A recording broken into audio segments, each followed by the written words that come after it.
তারপর যোগ অনুযায়ী শ্রীকৃষ্ণ 126 বছর 8 মাস বেঁচেছিলেন।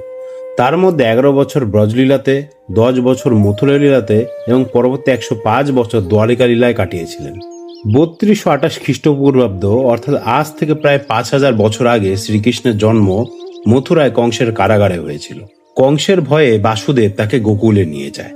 3222-এ যখন শ্রীকৃষ্ণ 7 বছরের ছিলেন তখন তিনি গোবর্ধন পর্বত উঠিয়েছিলেন। পরবর্তীতে 3218 সালে যখন শ্রীকৃষ্ণ 11 বছরের ছিলেন তখন তিনি মথুরায় গিয়ে কংসের বধ করেন। এরপর শ্রীকৃষ্ণ মথুরায় থাকার সিদ্ধান্ত নেয়, কিন্তু কংসের শ্বশুর জরাসন্ধের ক্রমাগত আক্রমণের ফলে তিনি এক নতুন নগরী স্থাপন করেন, যার নাম তিনি রাখেন দ্বারিকা নগরী। এর পরবর্তী 10 বছর শ্রীকৃষ্ণ উজ্জয়নে গিয়ে সন্দীপনী মুনির কাছ থেকে বিদ্যা গ্রহণ করেন। 3153 সালে পাণ্ডবরা জুয়ায় সব হেরে গিয়ে বনবাসে যাবার আগে শ্রীকৃষ্ণের সাথে দেখা করতে আসে। তখন শ্রীকৃষ্ণ 75 বছর বয়সী হয়ে গিয়েছিলেন। 3140 সালে মহাভারত যুদ্ধের ঘোষণা হয়।